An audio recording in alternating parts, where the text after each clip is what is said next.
Ibarat koyo kuthaku Jogja, kowe jan istimewa.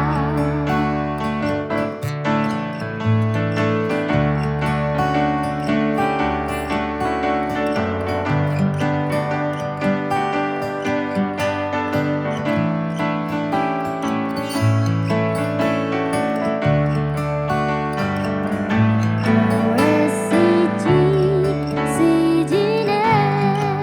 aku bangga karo kowe. Gelem nampa apa anane, tresnaku ra bakal metre. Kowe ojo sumelang, tresnaku ra bakal ilang. Ibarat koyo kuthaku Jogja, kowe jan istimewa. Ibarat koyo kuthaku Jogja, kowe jan istimewa. Halo pemirsa, apa kabar? Bahagia rasanya saya Artika Amelia dapat kembali menyapa Anda di program Ranah Publik kerjasama Dinas Kesehatan Daerah Istimewa Yogyakarta. Tadi kita sudah dibuka oleh satu lagu yang dipopulerkan oleh Darboy Gang, yaitu Jogja Istimewa, dinyanyikan oleh RW2 Akustik. Baik, di Ranah Publik edisi kali ini kita akan mengangkat satu topik atau tema terkait bagaimana penanganan gangguan pasca traumatik atau PTSD. Jadi PTSD ini adalah Post Traumatic Stress Disorder yang merupakan salah satu gangguan stres pasca trauma. Jadi memang biasanya ini dipicu oleh beberapa peristiwa menakutkan, baik mengalaminya sendiri ataupun juga menyaksikannya. Nanti kita akan mengetahui gejalanya seperti apa, kemudian resikonya bagaimana, kemudian penanganannya dan lain sebagainya. Nah, seperti biasanya juga 3 orang narasumber sudah hadir di studio TVRI Yogyakarta yang nanti akan berdiskusi bersama dengan kita. Yang tentu saja sudah tidak asing lagi, beliau adalah Ketua Komisi DPR di Daerah Istimewa Yogyakarta, Bapak Haji Kuswanto SI. Pak Kus, apa kabar? Alhamdulillah, kabar baik Mbak Artika. Oke, sehat ya Pak ya? Alhamdulillah sehat. Baik, terima kasih kehadirannya di sini. Kemudian yang kedua, beliau adalah Direktur Rumah Sakit Jiwa Gracia, ada Dr. Ahmad Ahadi SMPH. Dr. Ahmad sehat juga? Alhamdulillah sehat. Oke, semangat sepertinya Oh, ya. semangat, Mbak. Kapanpun dan Selalu dimanapun. semangat. Oke, terima kasih. Dan juga Ibu Siti Darmawati SPSI, konselor psikologi Rifka Anissa. Bu Ama, Assalamualaikum. Waalaikumsalam Mbak Tika. Oke, kabar baik juga ya. Alhamdulillah. Baik, terima kasih atas kehadirannya di sini dan sepertinya langsung saja pemirsa, kita akan berbicara terkait post traumatic stress disorder. Mungkin nanti Dr. Ahmad terlebih dahulu yang mungkin akan menjelaskan nih sebagai awal atau prolog kepada pemirsa. Silahkan. Ya, terima kasih Mbak Atika. Jadi PTSD atau Post Traumatic Stress Disorder itu merupakan salah satu bentuk gangguan mental yang diakibatkan, tadi sudah disampaikan oleh Mbak Atika, menyaksikan atau mengalami sendiri kejadian-kejadian yang tragis ya. Jadi kejadian yang tragis itu macam-macam gitu loh. Nah, kejadian tragis ini bisa ditemui atau dijumpai. Di antaranya misalnya adalah kekerasan dalam rumah tangga, kemudian bullying, ya perundungan pada anak-anak usia sekolah, kemudian peperangan, ya kemudian peristiwa lain ya, termasuk dikejar-kejar pinjol ya Pak, pinjaman online itu juga.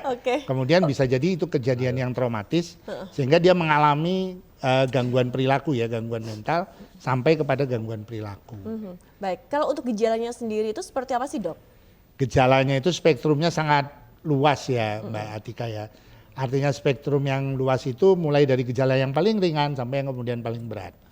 Yang paling ringan itu biasanya orang itu selalu ketakutan.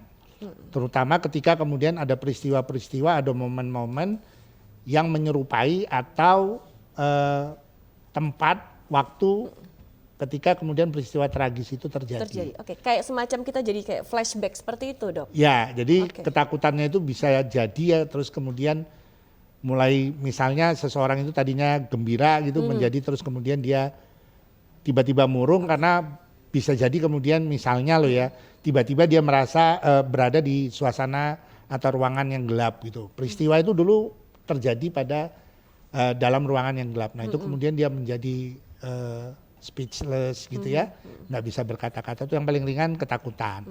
Kemudian berikutnya bisa jadi kemudian pada anak-anak itu ngompol padahal dia sudah urinary tract-nya itu sudah bagus, sudah bisa kencing sendiri dan sebagainya, ngompol. Kemudian tidak mau ditinggal orang tua, itu termasuk kemudian salah satu gejala daripada traumatic stress disorder. Sampai yang kemudian terjadi perubahan perilaku, dia mengurung diri, yang kemudian dia mengalami depresi berat, itu mengurung diri, bahkan kemudian yang paling berat itu mencederai dirinya sendiri, ya self harm ya, sampai kepada dia bunuh diri. Waduh, sampai sebegitunya ya dok ya. Gitu loh. Oke baik, kalau tadi dokter menyampaikan ini artinya bisa saja terjadi tidak hanya pada orang dewasa tetapi terjadi pada anak-anak juga. Mungkin Betul. selama ini apa juga sudah pernah ada kasus semacam ini kita melihat di daerah istimewa Yogyakarta sendiri Ya, dok?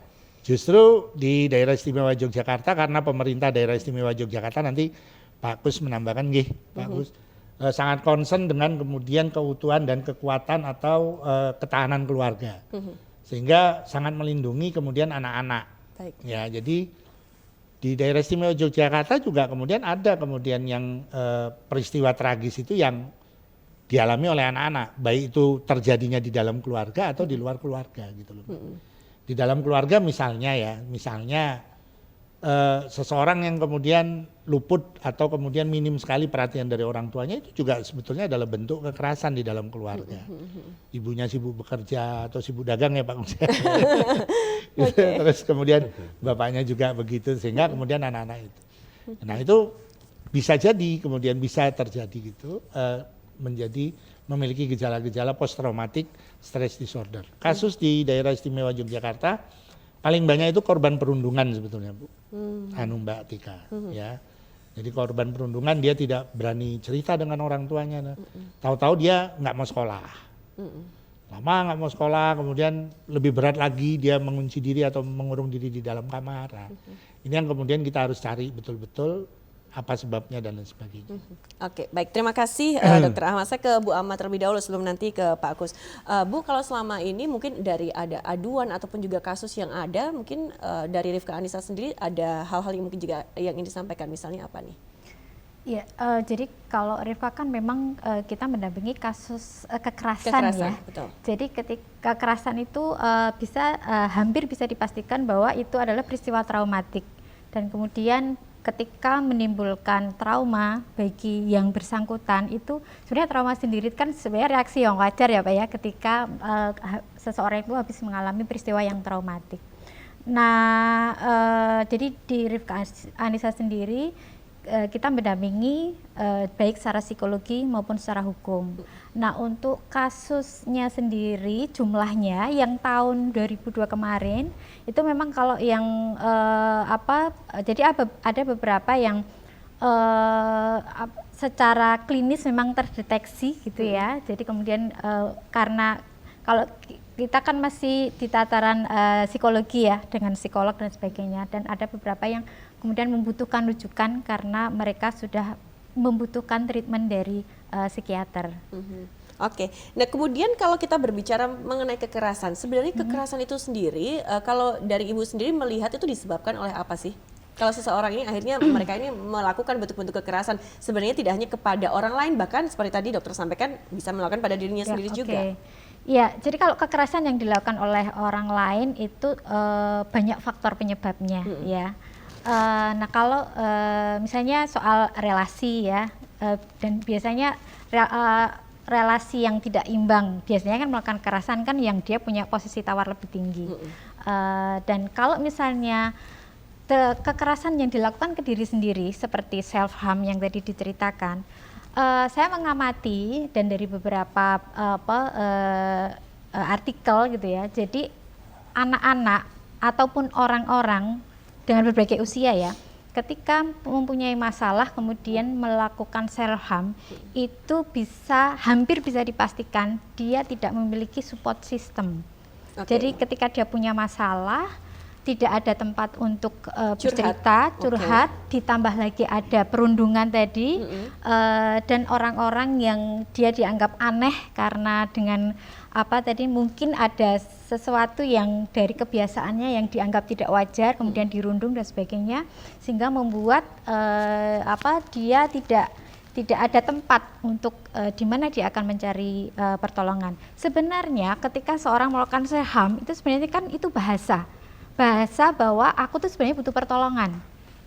Oke. Iya, bahasa isyarat. Ya. Iya. Cuman kita yang tidak memiliki mungkin pengetahuan ya, itu kan dianggap wah ini udah nggak wajar nih, harus dibawa apa dan sebagainya. Padahal sebenarnya kita sebagai orang awam ya, itu kita memang perlu memahami tentang psychological first aid ya. Jadi pertolongan pertama, kalau P3K itu pada kekerasan fisik, kecelakaan fisik ya, tapi kalau ini kan pada kondisi psikologis. Jadi memang kita bisa melakukan pertolongan pertama kepada pihak-pihak yang membutuhkan pertolongan pertama sebelum dia mendapatkan pertolongan dari ahlinya. Seperti misalnya kita bisa beri dia perhatian, kita bisa mendengarkan, kita bisa mendeteksi apa sih kebutuhan dia saat itu, kebutuhan terdekat yang dia butuhkan saat itu, entah mungkin tempat aman, entah mungkin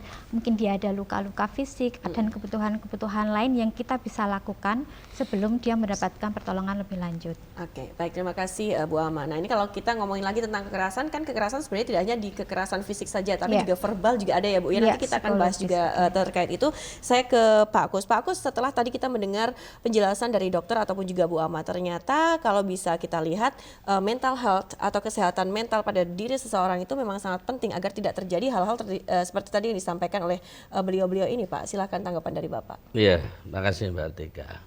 Memang kesehatan psikologi itu penting, Mbak. Karena kita ini sadar betul bahwa kita itu pasca pandemi COVID-19 ini juga pengaruhnya besar terhadap masyarakat kita. Dari situ mungkin saya belum tahu yang sebenarnya boleh dites di Gracia. Yang hadir ke Gracia pasca ini berapa ratus akan kelihatan di sana. Nah, maka di samping itu juga pendaftaran siswa baru terkait dari bullying dan perundungan ini juga pengaruhnya besar sekali bagi anak-anak baru ini. Kalau ada perundungan di kakak kelasnya, wah ini juga membahayakan. Juga kami juga pesan kepada masyarakat khususnya orang tua untuk pengawasan terhadap putra-putrinya, yang mana sekarang anak-anak kita ini kan kurang perhatian. Tadi Dokter Ahmad menyampaikan, kurang perhatiannya orang tua akhirnya. Karena terlalu sibuk juga ya Pak ya. Sibuk. Sibukannya apa? Anak-anak itu mencari jati diri, keluar rumah, mencari jati diri, akhirnya bergabung kepada kelompok-kelompok temannya yang kegiatan negatif. Akhirnya mereka berbuat seperti tidak manusiawi, membaca orang tanpa dosa. Iya, baik. Bahkan melakukan kegiatan kejahatan jalanan juga ya. Iya. Nah, itu namanya kesan ini memang prihatin kita, prihatin betul-betul bahwa kita orang tua itu betul-betul harus. Kalau zaman saya dulu kan enggak, Mbak. Aman-aman aja Pak, kita mau keluar maksudnya malam. Begini, itu gimana maksudnya? Kalau zaman kami kecil itu kalau makan malam makan siang itu bareng-bareng dengan keluarga. Baik. Itu diberi saran masukan petua-petua dari orang tua yang baik. Sehingga ya budaya itu masih sampai kita pegang sampai sekarang. Tapi kalau anak-anak sekarang pegang handphone sendiri Pak. Orang tuanya malah kasihkan juga pengen. Ciloko Pak, makan malamnya di angkringan Pak. Nah, itu yang sangat beragam ya. Ketemu orang beragam. Berarti artinya kekompakan di dalam anggota keluarga, kedekatan tidak hanya kedekatan secara fisik tapi kedekatan secara emosional itu juga penting dong. Sangat penting, itu yang utama dari keluarga. Keluarga itu harusnya tahu persis yang namanya orang tua itu karakter anak seperti apa. Ya harus tahu karakternya anak seperti apa. Kalau dengan ini tidak nurut, ya harusnya yang lebih tahu itu sebetulnya ibu. Baik, jangan orang lain lebih mengetahui tentang anak kita ya. Baik. Kita jeda dulu ya, nanti akan kita lanjutkan kembali pemirsa. Tetaplah bersama kami di Ranah Publik.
Terima kasih pemirsa, Anda masih bersama kami di Ranah Publik kerjasama Dinas Kesehatan Daerah Istimewa Yogyakarta. Tadi satu persembahan dari RW 2 Kustik Laskar Pelangi, ini lagu dari Niji. Kita lanjutkan kembali untuk perbincangan kita dan mungkin untuk Anda yang baru bergabung bersama dengan kami, kita masih membahas terkait penanganan gangguan pasca traumatik atau PTSD.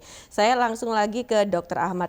Dok, bisa nggak sih misalnya kita ini menyadari bahwa diri kita ini mengalami PTSD seperti itu dengan kita memahami gejala-gejala yang tadi dokter sampaikan dan kita mendiagnosa sendiri, oh saya ini terkena PTSD, jangan-jangan, monggo silakan, atau bagaimana sebaiknya? Jadi kalau literatur mengatakan bahwa PTSD itu everyone bisa, setiap orang bisa mengalami gitu. Jadi kan saya bilang tadi latar belakangnya itu kan kejadian yang tragis. Nah tinggal kemudian seseorang itu ketragisannya kayak apa gitu. Tadi yang saya mencontohkan lah ya sambil guyonan ya. Dikejar-kejar pinjol juga itu kan kejadian tragis misalnya. Dan sebetulnya kasusnya ada ya, mahasiswa UI yang sampai membunuh itu kan. Oh iya, betul. Dikejar-kejar pinjol kan gitu. Terus kejadian juga, saya itu belum ada kesimpulan ya karena baru saja kejadian dan belum ada informasi yang lengkap. Seorang mahasiswa di Semarang itu yang kemudian gantung diri. Nah jadi ketragisan peristiwa itu tergantung, yang ringan saja tragisnya sudah bisa menyebabkan dia kemudian menjadi mengidap post traumatic stress disorder. Kemudian kita bisa tidak misalnya ingin mengurangi reaksi, akhirnya diri kita ini lari ataupun juga melawan? Sebetulnya itu sangat tergantung pada latar belakang seseorang. Nah orang yang kemudian kurang memperoleh dukungan di dalam keluarga dan orang-orang dekat itu berisiko besar untuk mengalami PTSD. Tadi Pak Agus kan sudah mengatakan bahwa konstitusi di dalam keluarga itu menjadi bagian terpenting ya Pak Agus ya. Itu jadi kalau kemudian kita didukung, tidak disalah-salahkan di dalam rumah gitu ya. Matematikanya merah, oh enggak apa-apa, matematika Bapak juga dulu merah ya Pak ya. Nyatanya ya jadi bupati gitu ya Pak. Maaf ini guyonan bukan. Contoh misalnya bupati ketoprak ya Pak. Misalnya gitu kan. Jadi apa yang dialami anak itu terus jangan kemudian di blame gitu ya, dipersalahkan. Betul. Beri kalau dia dorongan, dukungan sehingga kemudian konstitusi mental dia menjadi kuat. Semakin kuat konstitusi mental seorang individu itu, meskipun dia mengalami stres psikososial, dia santai-santai aja tuh Mbak. Kita sekarang coba ya merefleksikan kita sejak kecil sampai besar juga mengalami stres psikososial ya Pak Gus ya. Ya tahu misalnya dulu saya tidak masuk ke perguruan tinggi favorit tahun pertama. Itu kan juga kemudian adalah stres psikososial kalau di dalam ilmu psikologi, ilmu kedokteran jiwa dan psikologi ada scoringnya ya Bu Ama ya, bahwa tidak diterima, keinginannya tidak terwujud, itu ada nilai scoringnya, scoring stresor psikososialnya. Tapi ya santai-santai aja tahun depan ngulang gitu kan. Tapi ada anak yang kemudian tahun ini tidak terima, terus karena dia kurang dukungan, blaming, dia menjadi itu. Nah blaming sendiri, kemudian kurangnya dukungan, itu sendiri merupakan peristiwa tragis.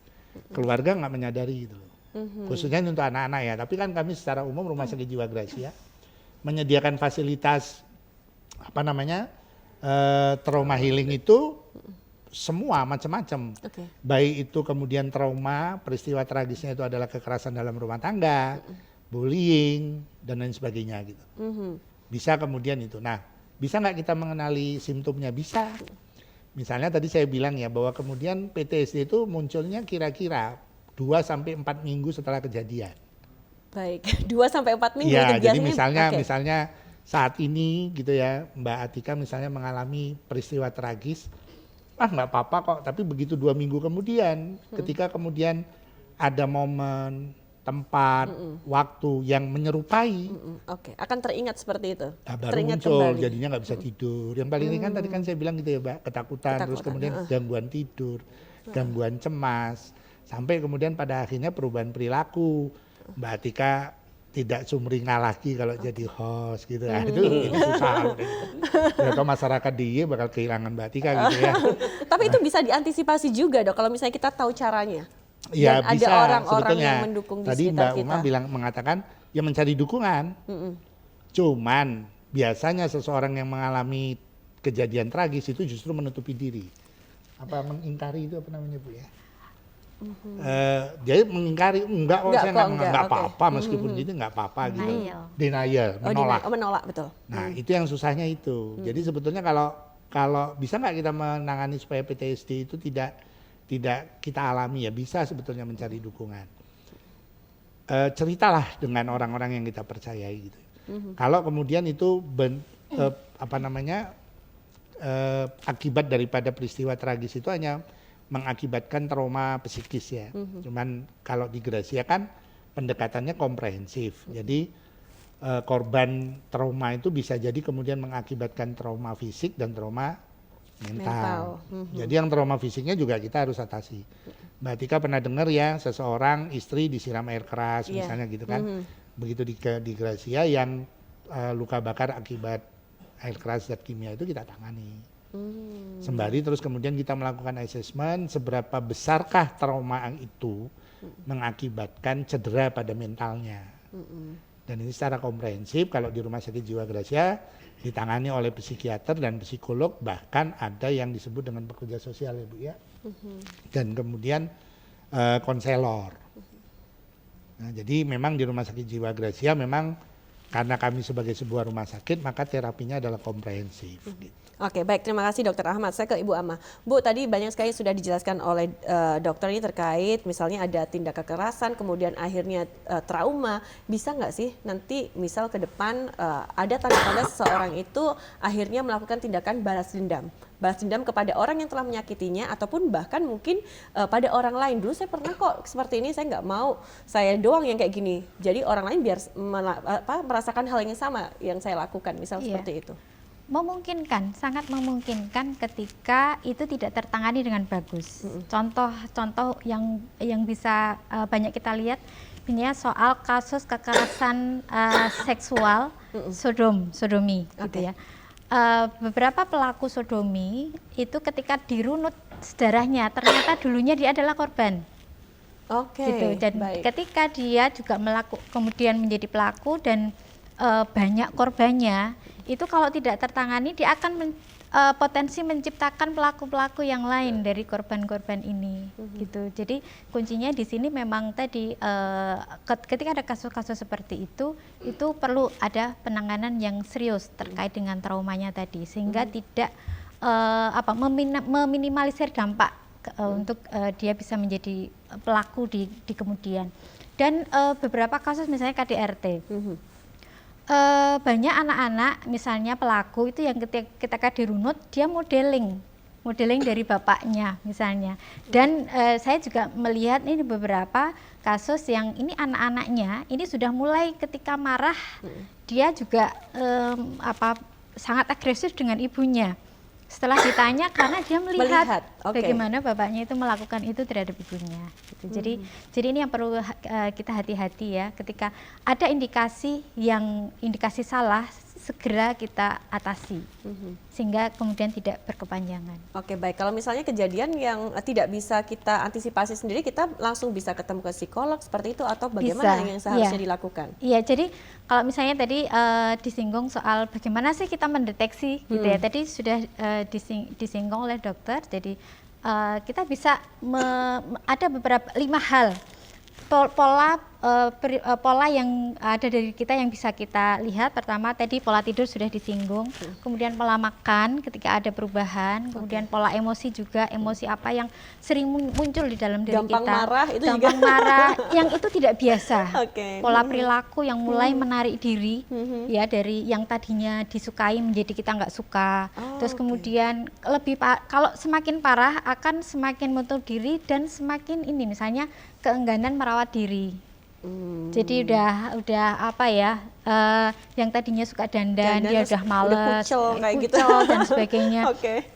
Tidak suka lagi keluar rumah. Dan ketika itu tidak ditangani akan semakin menarik diri dan akan semakin mengasingkan diri. Baik, saya ke Pak Gustin langsung saja. Pak, dari Bapak sendiri ada tidak mungkin kebijakan pemerintah dalam pencegahan kemudian juga penanganan kejadian traumatik seperti itu untuk di DPRD DIY sendiri untuk kebijakannya, Pak? Ya, kebijakan DPRD ya kami kan bermitra dengan Dinas Kesehatan juga.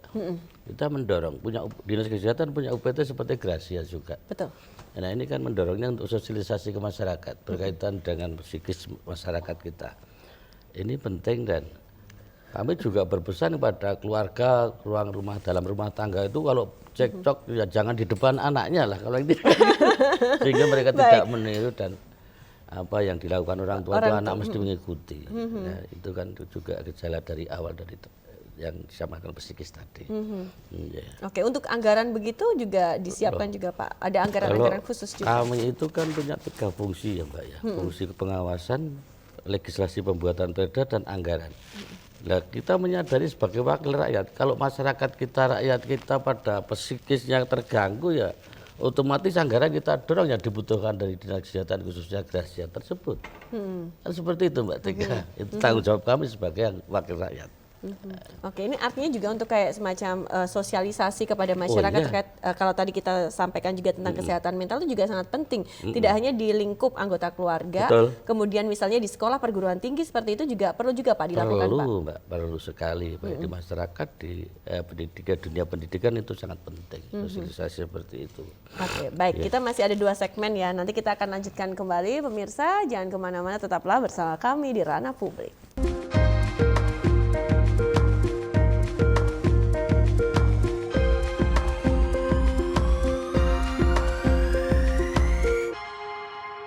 Kita lanjutkan kembali untuk perbincangan kita hari ini ke Dr. Ahmad. Dokter, kalau kita berbicara mengenai kekerasan tadi juga belum sempat disinggung. Tidak hanya kekerasan fisik tapi kekerasan verbal. Yang kadang kita ngomong apa gitu kayak udah nyelekit banget dan bikin sakit hati. Bisa jadi juga kita trauma Dok. Dan kadang jadi benci kepada seseorang itu dan kita ada timbul juga rasa ingin balas dendam juga. Nah bagaimana Dok itu? Ya sebetulnya ada perubahan fenomena ya. Saya juga nggak memahami itu sebetulnya bisa dijawab oleh seorang sosiolog. Akibat penggunaan media elektronik ya. Sekarang penggunaan bahasa itu juga kan kemudian relatif lebih kasar dibandingkan dulu ya.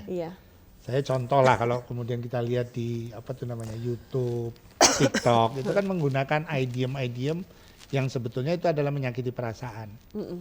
Bahkan ada tokoh publik juga kemudian enteng aja tuh kemudian menuding gitu ya Pak seseorang itu dengan perkataan-perkataan yang kurang pantas gitu loh.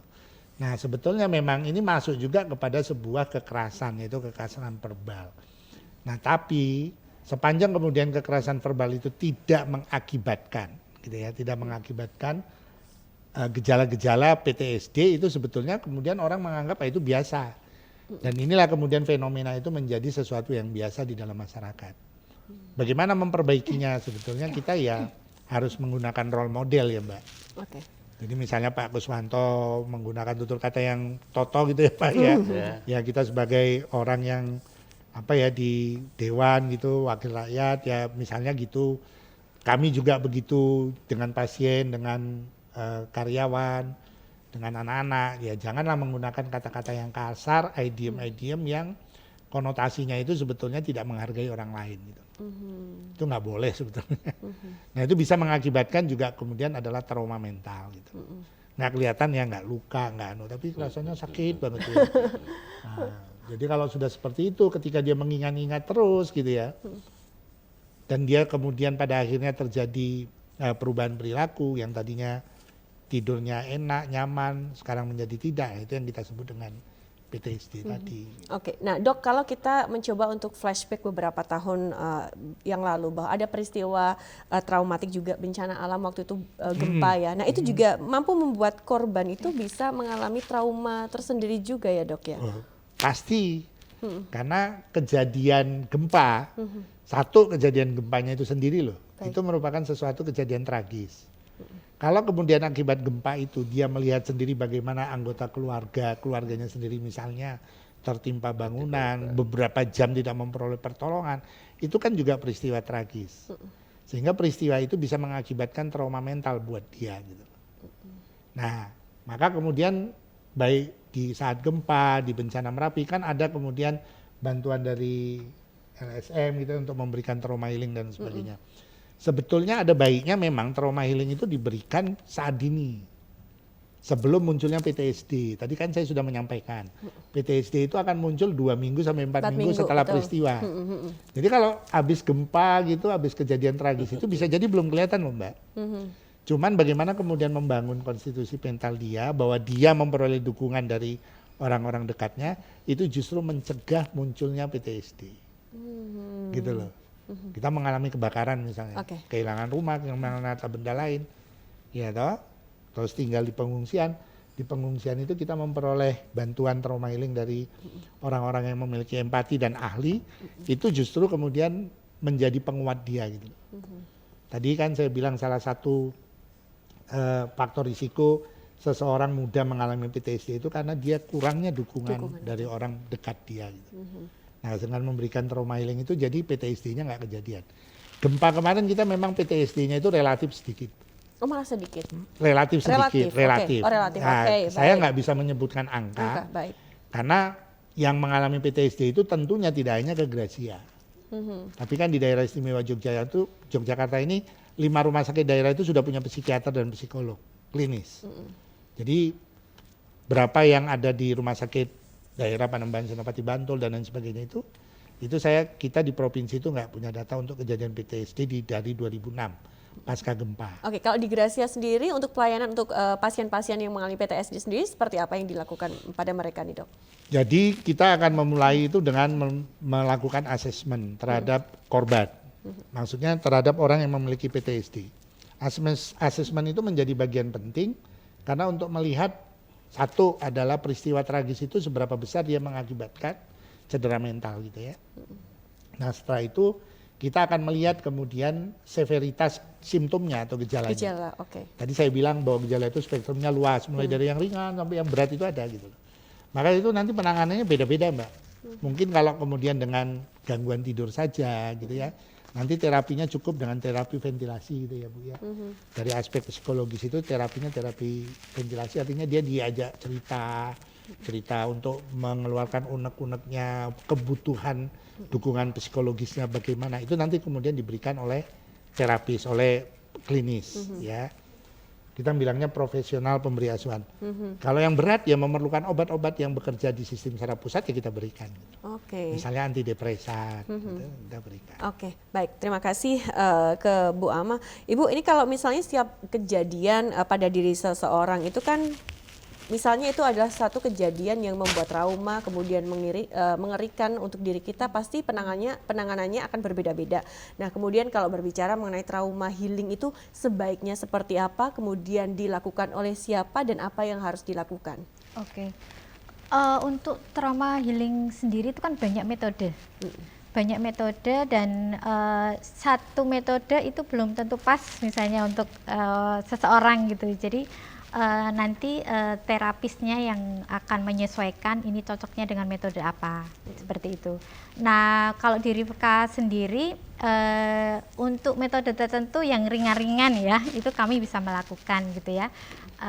Terutama yang dalam hal ini si klien sendiri cukup bisa dibantu, jadi dia berdaya untuk bisa melakukan sendiri, kita pandu. Tapi kalau misalnya yang sudah butuh misalnya terkait dengan hipnoterapi dan sebagainya, biasanya kita akan merujuk ke ahlinya. Jadi kalau misalnya sebaiknya gimana, ya ini terkait dengan si klien sendiri kooperatif untuk hal ini. Karena kadang-kadang ada yang dia sebenarnya bermasalah tapi dia tidak mau untuk ditangani, sehingga kemudian itu lebih ke keinginan keluarga gitu ya, kan akan lebih sulit. Beda dengan misalnya ada keinginan dari dia sendiri untuk sembuh, untuk baik gitu ya, itu akan lebih efektif. Biasanya yang menolak untuk melakukan penanganan itu dari pihak keluarga saja atau bagaimana, atau baiknya gimana sih Bu? Jadi ada yang memang kalau yang Rivka kebanyakan memang dia datang sendiri, dari dianya sendiri. Tapi ada beberapa kasus yang lebih ke keinginan keluarganya. Padahal untuk yang dirinya sendiri menolak, tapi keluarganya dia merasa tidak bermasalah, atau dia tidak mungkin ya karena tidak mau bertemu dengan orang asing apa dan sebagainya, jadi penyesuaiannya masih lebih lama. Nah itu sehingga kemudian tidak cukup efektif karena tidak atas keinginan dia sendiri. Baik. Terus apa yang harus dilakukan jika memang terjadi hal yang demikian? Nah, jadi sejauh misalnya dia masih bisa beraktivitas ya, sehari-hari, kemudian tidak membahayakan dirinya sendiri ataupun orang lain, mungkin kita akan konseling ke keluarganya apa yang bisa dilakukan. Tapi kalau misalnya sudah ada cenderung dia menyakiti diri sendiri, susah mengontrol, nah ini memang sebaiknya memang dibawa ke Gracia diantaranya, karena dia khawatirnya kan tidak hanya melukai diri sendiri, tapi juga orang lain. Oke, baik. Pak Kus, kita melihat juga nih terkait pelayanan kesehatan juga yang ada di DIY, kemudian juga fasilitas-fasilitas dalam upaya pencegahan, penanganan kejadian traumatik seperti ini, menurut Bapak sendiri bagaimana Pak? Ya kalau menurut saya begini, tadi Dr. Ahmad mengatakan bahwa psikolog dan psikiater itu sudah ada di masing-masing rumah sakit di daerah. Ya harapan kami tidak hanya di rumah sakit, tapi puskesmas juga harus psikiater. Tapi sudah ada belum sih Pak kalau yang di DIY di masing-masing puskesmas sudah, seperti itu? Cuma ini tidak keseluruhan, belum merata. Harapan kami karena yang namanya psikis masyarakat ini, dia akan mencari solusi itu kemana itu kan masih bingung. Nah, di samping sosialisasi, nanti penanganannya konsultasi psikiater di puskesmas yang paling dekat kan lebih mengenakan istilahnya membantu masyarakat.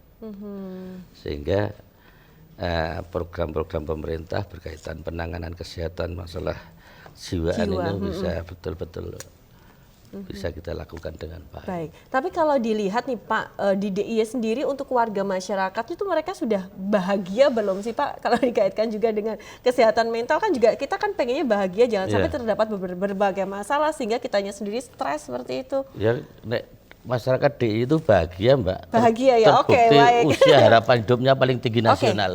Baik, usia harapan hidupnya tertinggi, ya, paling bahagia. Oke. Walaupun tingkat misinya juga tinggi. Oke. Terbesar tuh Pak. Oke. Menurun banyak. Oke, baik, terima kasih Pak. Nah, kemudian nih saya ke Pak Dokter lagi, Pak Dokter Ahmad. Kalau kita melihat trauma psikologis, kemudian PTSD itu sebenarnya sama atau tidak sih? Saya sempat baca-baca katanya itu berbeda. Kemudian atau bagaimana bisa disampaikan sebagai orang awam kita juga ingin mengetahui ini, Dok. Jadi trauma psikologis dan PTSD ya. Jadi trauma psikologis itu adalah kejadian tidak menyenangkan atau kejadian tragis yang kemudian mengakibatkan defek ini apa ya, cuil gitu ya. Pada aspek psikologis. Sementara PTSD itu setelah adanya trauma psikologis, itu baru muncul PTSD. Di situ ada kata-kata stress disorder. Jadi munculnya yang paling ringan itu stres. Mengalami stres itu kan regangan gitu ya. Nah itu mentalnya itu teregang itu sehingga kemudian disorder itu kan kelainan toh Mbak. Jadi kelainan mental, bentuknya atau gejalanya itu macam-macam dari yang paling ringan sampai yang paling berat. Jadi kalau misalnya tadi kita masukkanlah ini ke kejadian di dalam masyarakat. Ada seseorang yang kemudian dimaki sambil diludahi gitu ya Mbak. Buat orang lain itu nggak masalah misalnya, tapi buat dia karena berbagai macam tadi faktor risiko sehingga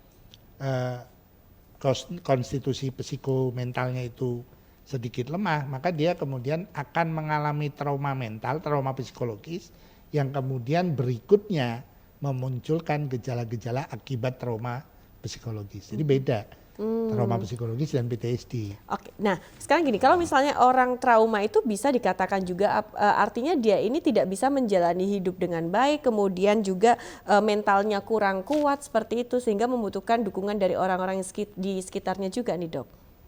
Ya betul, pasti itu. Jadi sebetulnya faktor yang paling mempengaruhi dan paling adekuat untuk mengatasi trauma apapun gitu itu adalah dukungan orang-orang dekat. Saya mengatakannya dukungan orang-orang dekat. Yang dekat dengan seseorang itu kan tidak harus keluarga. Tetapi yang paling banyak orang yang dekat dengan seseorang, individu itu adalah keluarga. Karena terus terang kan seorang manusia itu kan waktunya dalam keluarga itu lebih banyak daripada waktu di luar keluarga. Gitu. Tapi sekarang ini juga waktu di sekolah ini juga lebih banyak juga nih Dok. Dari pagi sampai sore sekarang anak-anak sekolah. 12 jam di rumah. Di rumahnya kan gitu ya. Ya. Oke, baik. Cuman masalahnya bukan hanya kemudian kuantitas waktunya, tapi adalah kualitas hubungan loh. Baik.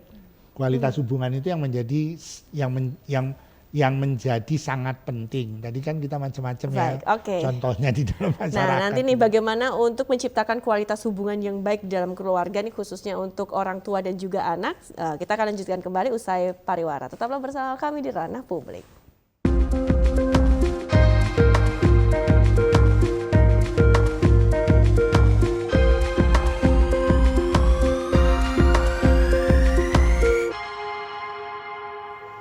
Kita di segmen akhir Ranah Publik hari ini, pemirsa, kita lanjutkan kembali. Sekarang gilirannya Bu Ama. Ini tadi sempat terpotong juga, dokter sempat menyampaikan kita juga harus bisa menciptakan kualitas yang baik hubungan, kemudian orang tua, anak-anak, ataupun juga kepada orang-orang yang terdekat. Nah, mungkin bisa diberikan tips juga Bu, bagaimana nih Bu kita bisa menciptakan hubungan yang tidak hanya kuantitasnya bagus, tapi kualitasnya ini juga bagus nih Bu.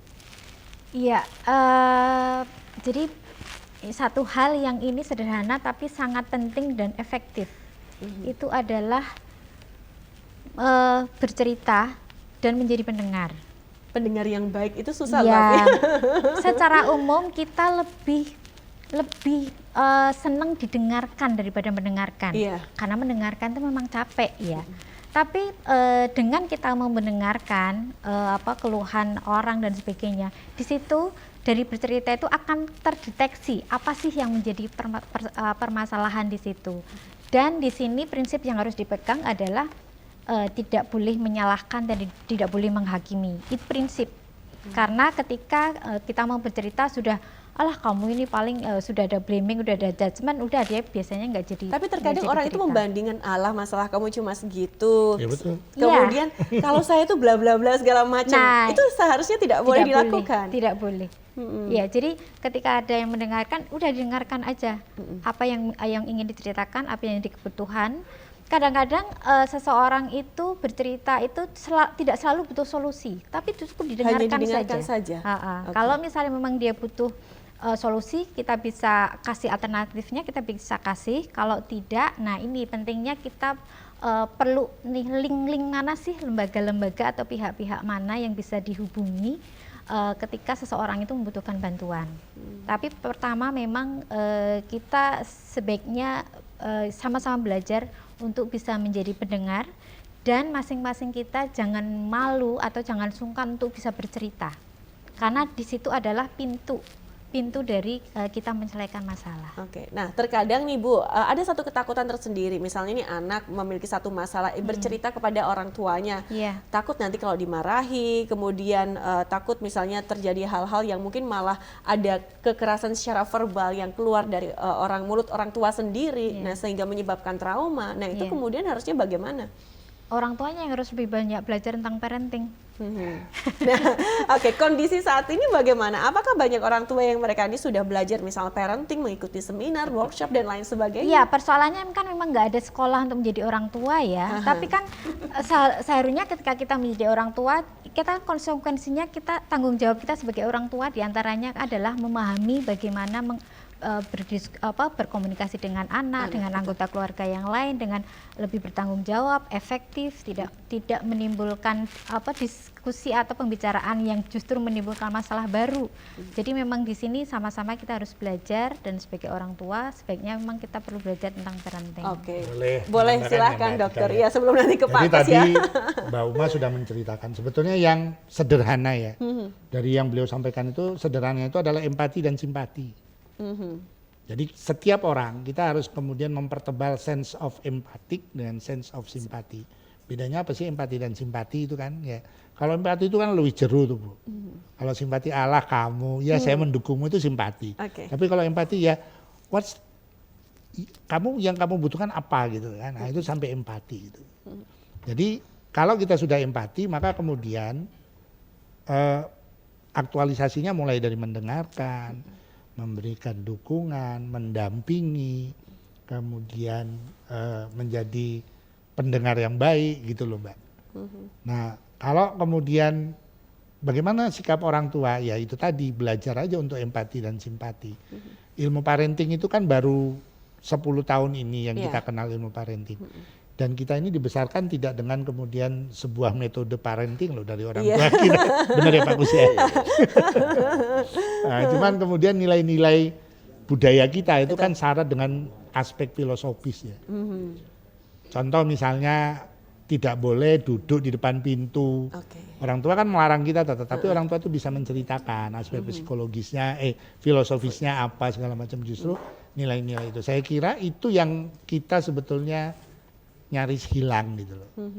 Sehingga kalau kemudian nilai-nilai budaya Jawa itu sebetulnya penuh dengan aspek filosofis dan itu bisa dijadikan bahan pembelajaran kita, termasuk di dalam kemudian mendampingi.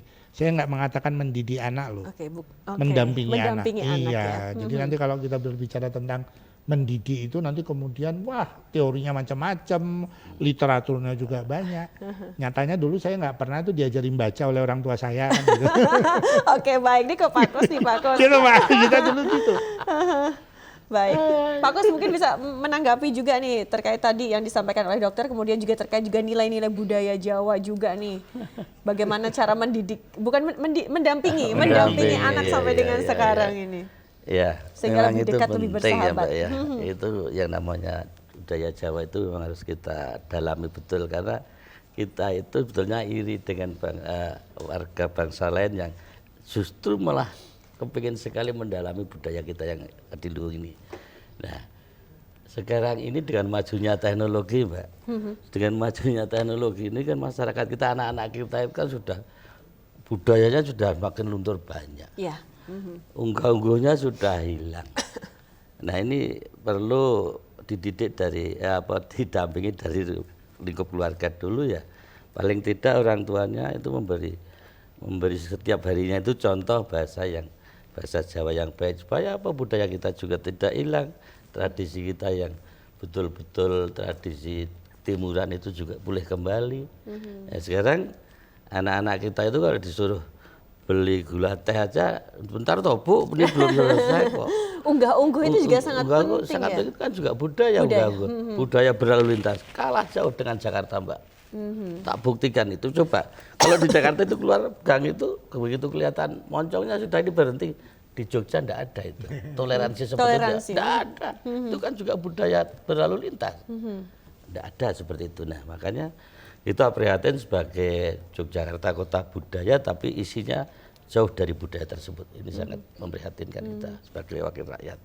Ya. Dan semuanya itu harus dididik, pola-pola semacam itu mulai dari kecil ya? Iya, dari dalam keluarga sendiri. Kalau orang tuanya itu istilahnya memberi contoh setiap harinya yang baik, budaya yang baik, yang berarti otomatis anaknya akan mengikuti ke sana. Oke, baik. Terima kasih Pak Kus. Ini semuanya memiliki keterkaitan, tapi memang waktunya sangat mepet sekali. Mungkin di lain kesempatan kita bisa lanjutkan kembali. Saya langsung ingin meminta closing statement dari masing-masing narasumber. Yang pertama ke Bu Ama terlebih dahulu. Silakan ada yang disampaikan terkait PTSD ini kepada masyarakat. Silakan.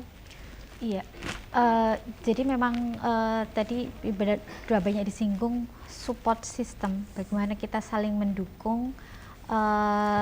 Peduli tadi ya, itu akan mengeliminir dampak dari orang-orang yang mengalami trauma. Oke, baik, terima kasih Bu Ama. Dr. Ahmad silahkan. Baik, terima kasih. Jadi closing dari saya, kesehatan mental bukan tanggung jawab pemerintah saja, tetapi menjadi tanggung jawab seluruh masyarakat daerah istimewa Yogyakarta. Dan mari kita ciptakan masyarakat DIY yang sehat secara mental. Oke, terima kasih dokter. Silakan untuk Pak Kus. Baik, saya bersama dengan Dr. Ahmad kerjasama yang baik, kebijakan pemerintah dengan masyarakat kita sama-sama sehingga program yang kita ciptakan terkait dengan kesehatan jiwa kita bisa berjalan dengan baik. Baik, terima kasih Pak Kus, Dr. Ahmad dan juga Ibu Ama. Kita sama-sama saling support, saling bantu, saling berkolaborasi juga terkait kesehatan mental ini. Dan pemirsa, inilah akhir untuk perjumpaan kita di ranah publik kerjasama Dinkes Daerah Istimewa Yogyakarta. Ada satu persembahan lagu dari RW2 Akustik untuk menutup perjumpaan kita hari ini. Pasti Bisa yang dipopulerkan oleh Citra Skolastika. Akhirnya saya Artika Amelia pamit undur diri. Sampai jumpa.